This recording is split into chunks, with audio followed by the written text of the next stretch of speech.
وہ سیاسی حاکم ہوتے ہیں، وہ اداروں کے حاکم ہوتے ہیں، اپنی مرضی مسلط کرنے کے لیے آر اوز کو پکڑ لیتے ہیں۔ لیکن میں آر اوز سے بھی ایک بات کہوں گا، میں خود سرکاری افسر ہوں، سول سروسز سے میرا تعلق ہے، کسٹم سروس سے میرا تعلق ہے، میں انکم ٹیکس میں آخری 5 سال گزار کے ریٹائر ہوا۔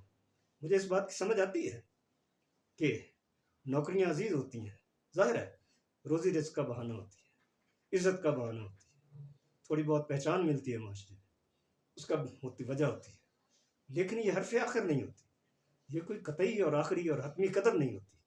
اس کے علاوہ ایمان اور ایمان کی قدریں سب سے زیادہ اہم ہوتی ہے۔ تو کوئی نوکری 60 سال سے آگے تو جانی کوئی نہیں ہوتی، تو پھر کس لیے ایمان کو بانا؟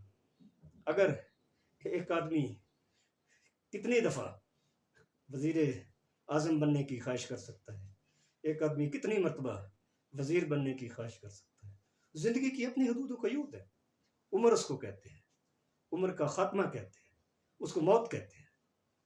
تو یہ چیزیں ہمیں سبق دیتی ہیں کہ اپنے کسی اعتدال میں رہنا چاہیے، کسی توازن میں رہنا چاہیے۔ پی ٹی آئی کی 100 سیٹیں اس کے باوجود سارے ظلم کے، ان سے ان کا انتخاب کا شناختی نشان چھین لیا گیا، سب سے بڑا ظلم اور بے حیائی کی انتہا۔ پوری دنیا نے دیکھا کہ یہ چیزیں ہیں، کوئی یہ تو بتا دے کہ کس جرم میں یہ سزا دی گئی۔ دیگر سزاؤں کی میں بات نہیں کرتا، اس کے باوجود ان کے لوگ آزاد امیدواروں کے طور پہ لڑے۔ لوگوں کو پتہ ہی کوئی نہیں تھا کہ کون آزاد امیدوار پی ٹی آئی کا آدمی ہے، لیکن میں پھر کہتا ہوں کہ عوام کو خریدا نہیں جا سکتا۔ یہ ووٹ منڈی تو لگی ہے، مگر یہ یاد رکھیں ووٹ منڈی میں آپ اپنی مرضی کے جانور خرید لیتے ہیں، منڈی اپنی جگہ پہ کسی نہ کسی طرح اپنا وجود رکھتی ہے، تو جمہور اپنی جگہ پر موجود ہوتے ہیں۔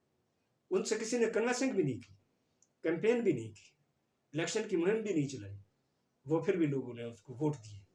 یہ میں نہیں کہہ رہا، آپ خود کہہ رہے ہیں، پی ٹی آئی کے مخالفین کہہ رہے ہیں، اعتراف کر رہے ہیں۔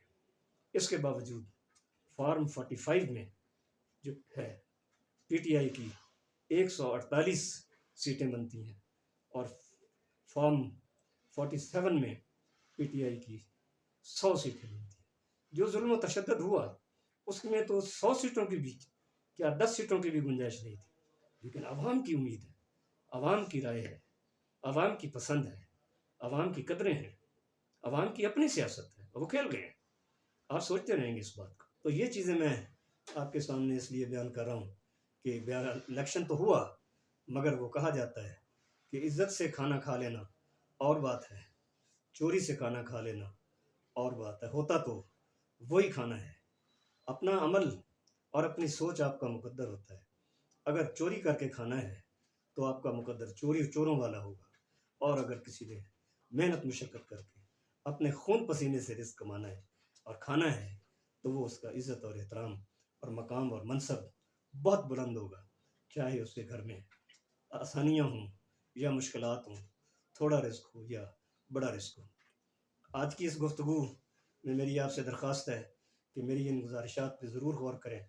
اس کے بعد میں ایسی انہیں ملتے جلتے موضوعات پہ کچھ اور بات چیت بھی آپ کے ساتھ کروں گا۔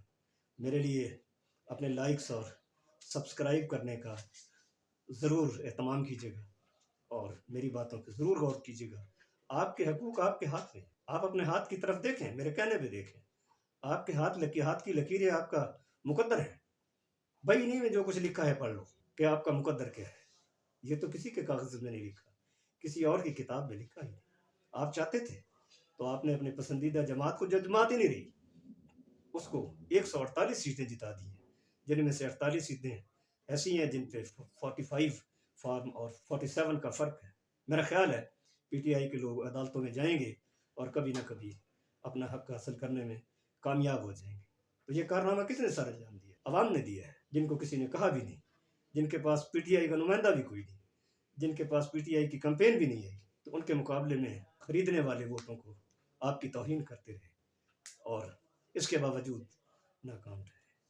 تو میں آپ سے سبسکرائب کرنے کی اور لائکس کی اور دیگر جو عزت مجھے آپ دے سکتے ہیں ضرور دیجیے گا۔